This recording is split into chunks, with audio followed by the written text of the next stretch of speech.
গল্পের আকারে বলছি, একটি মা একটা ছেলেকে একটা কোলে নিয়ে হাঁটছে, আর একটা ছেলেকে হাত ধরে হাঁটাচ্ছে।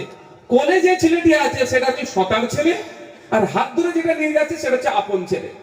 আপনি আমি দেখে কি বলবো, দেখেছিস মাটা কত ভালো, মাটা কত ভালো, সতার ছেলেটিকে কোলে নিয়ে যাচ্ছে আর নিজের ছেলেটিকে হাঁটিয়ে নিয়ে যাচ্ছে।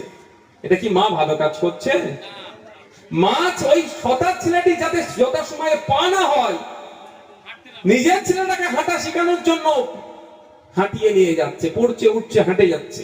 ও পড়তে পড়তে একদিন পুরোপুরি হাঁটতে শিখে যাবে।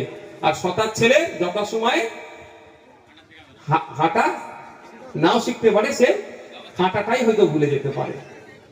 তাই বন্ধুগণ, যারা আমাদের নেতৃত্বরা আছে, আপনারা অনেকে অনেক কিছু বলেন, আমি আজকের দিনেও দাঁড়িয়ে বলেন আমি আমাদের মহিনুদ্দিন ভাইকে হারাতাম না ভাই, আমার যদি আপনারা কথা শুনতেন।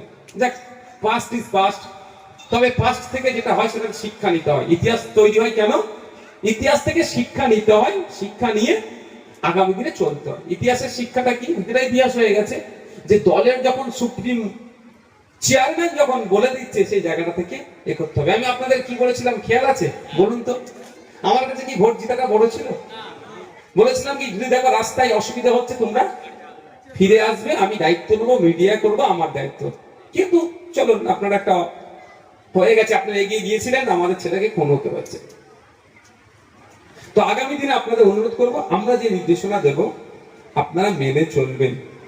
আমরা একদিনের জন্য ক্ষমতা দখলের জন্য রাজনীতির ময়দানে আসিনি, আমরা এসেছি সমাজ ব্যবস্থাকে পরিবর্তন করতে। তো সমাজ ব্যবস্থা পরিবর্তন করতে গেলে শুধু ক্ষমতাই দরকার সেটা হবে নয়, সমাজ ব্যবস্থাকে পরিবর্তন করতে গেলে নিজেকে আগে পরিবর্তন করতে হবে। সমাজ ব্যবস্থাকে পরিবর্তন করতে গেলে সমাজটাকে আগে বুঝতে হবে। সমাজ ব্যবস্থাকে পরিবর্তন করতে গেলে সমাজের বিভিন্ন অংশের যে দায়িত্ব কাজ কাম কি সেটা আমাদেরকে বুঝে নিতে হবে। তো আজকে আমরা যে 15 জনের করে একটা কমিটির মধ্যে থেকে 15 জনকে বাছগোছ করে এখানে নিয়ে এসেছি, কারণটা কি? আপনাদেরকে আপনাদের কাজটা বুঝিয়ে দেওয়া হলো। তাহলে আগামীকাল থেকে আমাদের এলাকায় অর্থের অভাবে কোনো ছেলের না পড়াশোনা বন্ধ হয়ে যায়, ডাকার দায়িত্ব কে নেবে? বুথের যে শিক্ষা বিভাগের দায়িত্ব যারা আছে, যার ছাত্র শাখার দায়িত্ব আছে, তার কাজটা কি হবে? যারা পড়াশোনা করছে তাদের কাছে পৌঁছে যাওয়া, সুযোগ সুবিধা কি দরকার বলো, তোমার কোথায় পড়ার ইচ্ছা ভবিষ্যতে বলো।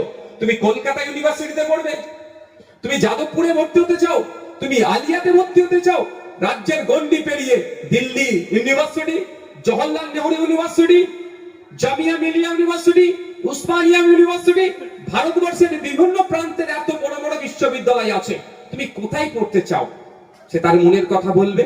তাকে সেখানে ভর্তি হতে গেলে মেধার দরকার, সাথে সাথে কি একটা রাস্তা দরকার। সেই রাস্তাটা আমরা দেব, মেধা কিন্তু আমার দেওয়ার ক্ষমতা নাই। মেধা তো তার, যার মেধা আছে তাকে আমরা রাস্তা দেখিয়ে দেব। কেমন আমি উদাহরণ দিচ্ছি, এটা যেহেতু আমাদের এখানে আপনাদের সাতুরিয়াতে অনেকজন ছেলেরা পড়াশোনা করে, এখানকার হেডমাস্টার যথেষ্ট প্রোগ্রেসিভ। সত্যি যতটা তারিফ করবো ততটাই কম হবে আমাদের সাহেবের নামে। তো অনেক কি হয় বলুন তো, এইচএস এর রেজাল্ট হওয়ার পরে ভাবে আমি যেই সাবজেক্টে বেশি নাম্বার পাবো সেটা নিয়ে অনার্স করব, এটা হয় অনেক জায়গায়।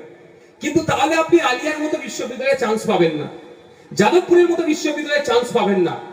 আরো নামি দামি বিশ্ববিদ্যালয়ে কি হয়? অ্যাডমিশন টেস্ট হয়, অ্যাডমিশন ভাইবা হয়, তারপরে আপনার রেজাল্ট। তাহলে আলিয়াতে ভর্তি হতে গেলে আপনাকে আগে কি করতে হবে? অ্যাডমিশন টেস্ট দিতে হবে। এইচএস এর বা ফাজিলের রেজাল্ট আউটের আগেই অ্যাডমিশন টেস্ট হয়ে যায় আলিয়াতে। আর আপনি অপেক্ষায় আছেন ফাজিলের রেজাল্ট বার হবে, এইচএস এর রেজাল্ট বার হবে, তারপরে আলিয়ায় ভর্তি হবো। তাহলে কি পাট গুটিয়ে গেল? তো 1 বছর পিছিয়ে যাবে। তাহলে আজকের পর থেকে আমাদের দলের যারা নেতৃত্বরা, শিক্ষা বন্ধু বা শিক্ষা বিভাগের যারা দায়িত্ব পেয়েছেন, তাদের কাজ কি? 9, 10, 11, 12 ফার্স্ট ইয়ার সেকেন্ড ইয়ার যে ছেলেরা আছে তাদের সাথে যোগাযোগ করা, সম্পর্ক তৈরি করা, ফোন নাম্বার আদান প্রদান করা। কি করব আমরা? স্কলারশিপ। আপনার বাড়ির মেধা যদি থাকে ছেলের, আপনার এলাকার ভাঙর বাজারে গিয়ে সবজি বিক্রি করে, রাত 2টোর সময় এখান থেকে সবজি নিয়ে গিয়ে বরানগরে বিক্রি করে, তার ছেলেটাও কিন্তু বিদেশে পড়তে পারবে যদি মেধা থাকে, টাকা লাগবে না। স্কলারশিপের ব্যবস্থা করে তাদের পড়ানোর ব্যবস্থা আমরা করে দেবো। কিন্তু মেধাটাকে খুঁজে বার করবে কি আমার পক্ষে সম্ভব? 280টা 86টা বুথে ঢুকে খুঁজে বার করা, আর ওটা কে করবে? আপনারা করে আমাকে দেবেন। তার যদি এনার্জি থাকে, তার যদি ইচ্ছা থাকে, আমি কথা দিয়ে যাচ্ছি উচ্চশিক্ষায় শিক্ষিত হওয়ার জন্য, একটা পয়সা তার পরিবারকে খরচ করতে হবে না। আইএসএফ নওশাদ সিদ্দিকী, আব্দুল মালিক ভাই, রাইনুর, আপনারা দায়িত্ব নেবেন, তাকে পড়াবেন। এটা আমি আপনাদেরকে বলে যাচ্ছি। আমরা মিলে দায়িত্ব নেব। আমরা, বুঝতে পারছেন না, আমরা দায়িত্ব নিয়ে তাকে পড়াবো। কিন্তু তাকে খুঁজে বার করবে কে? এই যারা আপনার সামনে বসে আছে। এটা মাথায় থাকবে। এটা আমাদের শিক্ষার আলো না জ্বালাতে পারলে আমরা, আমাদেরকে ক্রমাগত কি করবে? আক্রমণ করবে, এ করবে, আটকাবে, বিভিন্ন ভাবে আমাদেরকে কুলুষিত করবে। তাই বন্ধুগণ, যারা আমাদের নেতৃত্ব, যারা আগামী দিন আপনাদের হাতে অঞ্চলের দায়িত্ব আসতে পারে, আপনারা কিভাবে অঞ্চল চালাবেন? তো এখন যে দায়িত্বটা পেয়েছেন সেটা কতটা অ্যাচিভ করতে পারছেন? এখনো তো বড় দায়িত্ব আছেন, পাননি, আপনাদের হাতে পড়েছে তো নাকি? কি দায়িত্ব পড়েছে? যে আপনি একজন, আমি শিক্ষা প্রায় বেশি বলছি, স্কলারশিপ বিভিন্ন দপ্তর থেকে আসে, কিন্তু আপনার ছেলেরা যথাসময় জানে না ফিল আপ করে জমা দিতে হবে কি করে। শুনুন, সারা পৃথিবীতে প্রায় 22,000 মতো কোর্স আছে। কত? প্রায় 22,000 মতো কোর্স আছে পৃথিবী জুড়ে, যেটাতে পড়াশোনা করা যায়। ওই কোর্স করে ডিগ্রি নেওয়া যায়। আর্টস, সায়েন্স, কমার্স, এর বাইরে আমরা হয়তো ভালো ভেবে উঠতে পারছি না। ল্যাব টেকনিশিয়ান, ওটি অ্যাসিস্ট্যান্ট, এই ধরনের মানে মেডিকেল ইকুইপমেন্ট, এর মধ্যে মেডিকেল সায়েন্সের মধ্যে সবাইকে ডাক্তার হতে হবে এরকম নয়, সবাই নার্স হয়ে যাবে এরকম নয়। স্পেশাল আরো কিছু ভাগ আছে, যেখানে ভ্যাকান্সি আছে, লোক কম, এই ভ্যাকান্সি বেশি, কম্পিটিশন কম, সেটা আমাদের ছেলেদেরকে তৈরি করতে হবে। সেই কোর্সটা 2 বছর, 1 বছর, 6 মাসের কোর্স আমরা করিয়ে নিয়ে তাকে, যেমন ধরুন না ওটি অ্যাসিস্ট্যান্ট, এটা অপারেশন থিয়েটার আছে, তো সবাই কি ওর মধ্যে ডাক্তার নাকি? দেখে আমাদের মনে হয় সবাই ডক্টর, কিন্তু সবাই ডক্টর নয়। ডক্টর, নার্স, আরো অনেকে আছে যারা অনেক টেকনিক্যাল পার্ট গুলো দেখে। সেই জায়গায় আমাদের ছেলে মেয়েরা পড়াশোনা করে যাবে। আমাদের মানে কি শুধু মুসলমানের নাকি? পিছিয়ে বর্গের, সর্বধর্মের মানুষ, যারা পিছিয়ে বর্গের মানুষ, দলিত, একটু পিছিয়ে যাও তো মহিলাদের অসুবিধা হচ্ছে।